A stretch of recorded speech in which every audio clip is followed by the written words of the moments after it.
Are you ready to end all drama and conflict in your relationships? It starts with you. Welcome to this live. Today, we're going to present three key principles on how to stop leaking energy in your relationships and finally have a relationship that is thriving Mhm. and peaceful. Yes. My name is Jonathan McCall. My name is Sasha Nova. We're embodiment intimacy guides who work with high achieving men and women in a relationship who want to stop leaking energy and really thrive in their relationship. Yeah, and so the very first key principle is commitment to peace. And understand this always begins with oneself. This is actually a commitment to one's own inner peace and ability to really self regulate one's nervous system, right? So that when common conflict and drama come into the relationship, you're able to self regulate in a way that allows you to respond instead of react. And it's also a commitment to connection with yourself first so that you can stay in connection to with your beloved or with anybody you're engaging with. Yeah, there was actually a study by the Dr. Gottman Institute. This is where this is long-term marriage research basically show a magic ratio where couples who thrive practice basically five positive responses to every one negative. So basically, those couples who were able to self-regulate and be able to, respond as opposed to react, were able to really thrive in the relationship. And this actually was linked to another study where using the same ratio was observed where they were actually able to predict up to 94% of, rate of divorce based on those who really were more about connecting and offering positive responses as opposed to like negative responses, right? Where people feel attacked or they're defending. And this is basically a result of an unregulated nervous system. Which is quite significant if you think about it. 94% Yeah. of divorce rates could be predicted based on this one ratio. That's pretty huge. Yeah. And we really would like to invite you to ask yourself, like, are you really committed to peace and connection? And this is a really deep question because the truth is, so many people are they're addicted to drama and conflict. It's actually like it's almost like the same neural pathways that people are firing off when people are craving certain addictions, and that it can happen the same way when it comes to drama. If people are not engaged in drama, that's those all of a sudden those pathways are those neurotransmitters are firing off, going like, "Hey, give us our fix," right? And they're perpetuating the drama, and I've And seen this. oftentimes they are not aware that this is Yeah, what's happening, right? It's like any addiction. It can take a long time for the person to actually admit to the fact that they enjoy the drama and that their chemistry is actually creating and recreating the same experiences in their life just so that they can have that hit. which is crazy when you think about it, but it's ultimately it's just like people get stuck in these patterns, right? And especially if it's like multi-generational patterns, where you witness your family, your parents or your grandparents, going through the same patterns of conflict and drama, and so it's really difficult to sometimes break that. So to bring it back, it really takes a strong commitment to one's own inner peace and wellness, and to really before meeting your partner. Yeah. And there are many different ways to achieve that peace, that internal peace. Whether you're choosing meditation, whether you're choosing any kind of sport to allow you to like find that flow state where, you're connecting with the natural energies that are available to all human beings, or whether it's, doing healing work so that you're actually addressing the issues and the tissues that so many of us Yeah. have. I mean, really, just spending time in nature, as we know, it's like just by being in nature, you're and especially like practice like grounding your feet. You're able to discharge so much of the like the positive ions that we pick up from being like electronics or in fields of other people who are carrying a lot of tension or a lot of unprocessed emotions and that. And just by being in nature, you naturally become entrained into the frequency of like harmony and balance and that. So which can really be a beautiful way to help to release some of that before coming, back and come together with your partner. Yeah. Yeah, so to summarize, in order to end conflict in all of your relationships, you need to be committed to peace and connection. first with yourself and then with other people. Without that commitment, it's not going to be possible because you are going to be stuck in proving who is right, who is wrong, and really, defending your ego's position. Yeah. Beautiful. Principle number 2 is called consistent intentional practice. Which is basically another way to describe rituals. Yeah. So rituals for connection. This has been such a huge part of our journey. If we didn't have a consistent certain rituals in place that we were committed to every week, we likely would not still be together. And this is just the truth of the matter, right? Because without those that structure and those practices that like create that safe space where we could return to each week at the minimum and really be able to feel safe to express ourselves and know that we're going to be heard and seen, understood in that expression. There would be a lot of resentment and tensions build up. Yeah, and we were introduced to a very specific practice that we now teach to couples, and it's a very simple practice, and it was given to me when I was doing a 9 months initiation into how to have integrity with yourself and in relationships with an amazing mentor of mine. His name is Ernest Morrow. And literally, it was this practice that we then took and implemented for the rest of our relationship. It's now been probably 5 years, 5+ years that we've been actually doing this practice consistently. And this year we began teaching it to other couples so that they could experience the peace and the connection and the intimacy and the bliss that we get to have in our marriage. Totally. And what's beautiful about these practices is like these rituals, we're able to share these and practice them with our friends and family. And it's really actually allows us to end all our conflict and drama with our immediate family and close relationships that we might have had some, ups and downs and conflicts along the way.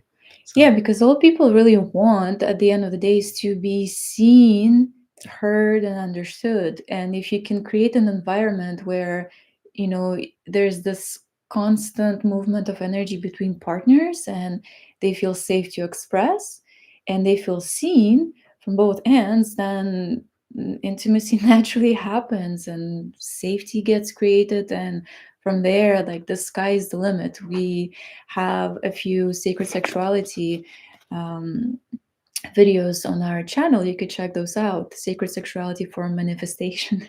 yeah. And yeah, that's really is a beautiful gift that can arise as a result of this consistent practice. Yeah, these rituals for connection. There's actually another study done by the Gottman Institute in 2015 that demonstrated that shared rituals strengthen bonds and commitment. And an example is check-in practices, um, appreciation, just coming together and just expressing gratitude and appreciation for each other, as well as undistracted time together. Like really where you're putting the phones aside, turning off all the distractions, and you're just giving each other that space to feel seen and heard. Which is basically what we were talking about is for check-in practice. Even if that means throughout the day, say if you're working from home, just coming up to each other and like experiencing a beautiful deep hug for a minute or two, like that. I love doing that. It really improves your whole day, and it gives your partner that undistracted time, even if it is only a minute. I love that. Yeah, even just a consistent hug. It'd be like before your partner goes to work, or when they wake up in the morning, or something along those lines. And Or when they come back from yeah, home, or like being consistent, providing compliments, being generous in your expression, and like this is huge. And it's actually another study of 499 couples who engage in these kind of shared rituals showed higher relationship quality and fear conflicts. And yeah, this was from the Journal of Family Social Work in 2025, so fairly recent. yeah, so our question to you is, do you have a consistent intentional practice that you can come back to over and over and over again, knowing that that space has been dedicated, it's a safe space where you can truly be yourself and you can let your partner be themselves too, Mm. goes both ways. Or is that something that's lacking currently in your relationships? And if that's the case, how is that impacting your relationship? Your ability to truly connect and feel seen, heard by the other, and really to connect intimately as well. If that's the case, get on our priority list for our couples program where we teach this beautiful practice. Yes. So number 3 is it's all about mentorship and community. It's really this has been I mean, Sasha already spoke to this. In our relationship, we've had mentors along the way, and really from the beginning, we had brotherhood. And I had brotherhood, and Sasha had sisterhood. And I actually got into men's work because of my relationship with Sasha. I realized when we were coming together that in order for me to really show up for her as a mature, responsible man, I needed to surround myself with other men, empowered men who would really call me forward and help call me forward in my blind spots and really just give me a space to be able to share and express. So I didn't have to offload that on Sasha because we do spend a lot of time together. We have since we really came together, and without having those circles of those other um, individuals to share with, it can put a lot of strain on the relationship. Yeah. Yeah, yeah.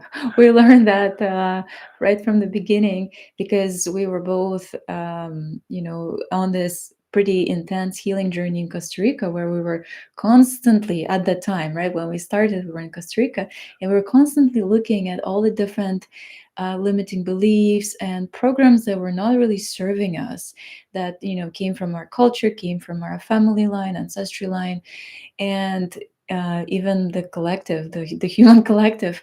And so, yeah, we needed that communal support and mentors that could actually reprogram some of those, unhelpful ways and how we were even seeing relationships and navigating the whole arena of, intimacy and connection. So we really, really believe in that. Yeah, and this actually circles back to our first point in terms of being really committed to your own personal inner peace and inner growth. Like those who are in mentorships and that there's a commitment, strong commitment there to their growth, right? So like there's another Because they invest they're they investing. invest Yeah. something in order to, go on the journey of transformation within the mentorship. Yeah, there's actually a 2022 study from the Journal of Applied Communication Research that showed that those who had mentor and they had or that committed to a mentorship, it actually strengthens their relationship in their because it models resilience, right? Basically it teaches them how to stay in the fire of transformation, really. Because if you're working with a mentor, you're there, you're there to grow and evolve, right? Which is uncomfortable. Just like a relationship will offer you the greatest reflection for that inner work as well. It's uncomfortable in the beginning, and Mhm. it can be quite uncomfortable, like if you're really facing something really challenging. And you also learn to love the expansion and the freedom that comes from, Mhm. facing that discomfort originally. Yeah, it's this is why we are such we're here, really celebrating our relationship and really encouraging other men and women to come together in a relationship because it really does offer you the greatest opportunity to heal and grow and awaken more into who you really are and why we're here.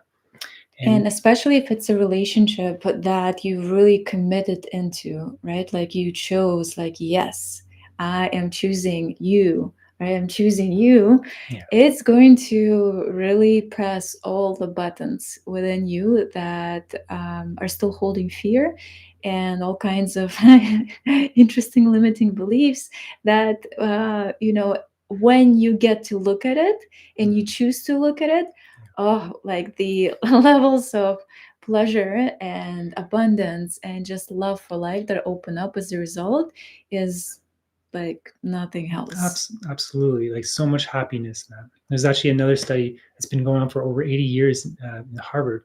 Of, a Harvard study of adult development shows that quality social connections basically equal strong, like it's the strongest predicator of health and happiness and longevity. Predictor. Predictor. Thank you. Yeah, strongest predictor of longevity and happiness. So this is we know this inherently, but too often I see, especially men, isolating themselves. They're really they're just lone wolfing it. They're not engaged with. They don't really actually have any close friends. I mean, gosh, if you actually look at the statistics on this of how many men in North America actually have like close friends, it's very low, and It's really sad. it is very sad. So, like, we are such big advocates for brotherhood and sisterhood.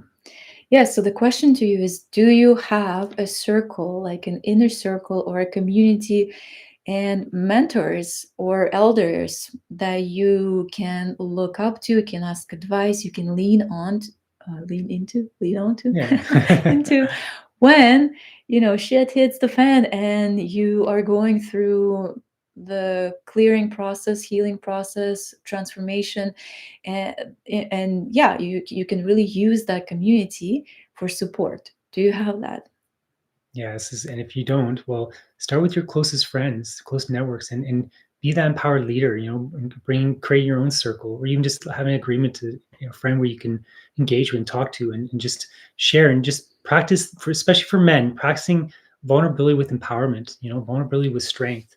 Learning using these trusted relationships to start accessing your emotions, so you can better reveal them and therefore heal them.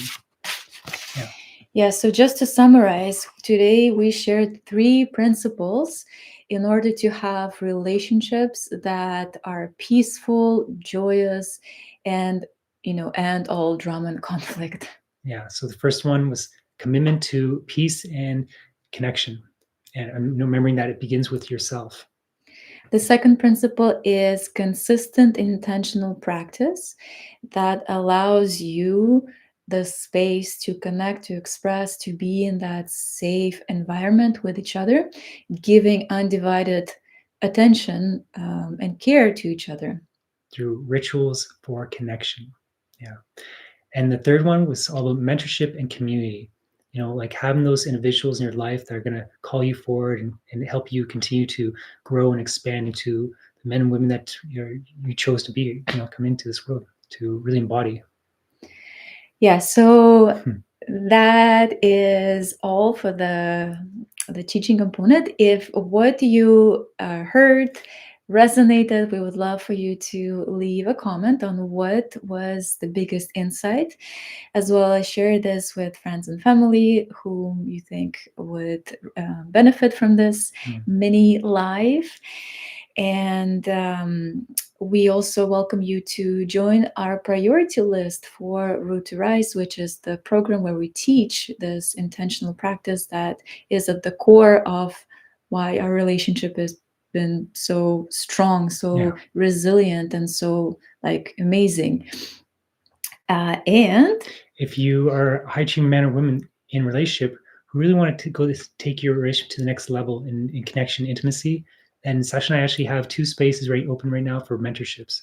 And this would be up to 3 to 6 month mentorships where we really guide you in this practice of deepening intimacy and moving more from conventional sex to sacred sexuality, which really will allow you to use that creative energy to really amplify your own healing. If you want to address sexuality, it doesn't have to be sexuality, but that is a big component of the work that we do, and there's a lot of power in that for the rest, like all the areas of your life. Truly. All awesome. Right. Well, thank you for tuning in. And look forward to seeing you next time. Until then, stay empowered. And like and subscribe. All right. Much love. Much love.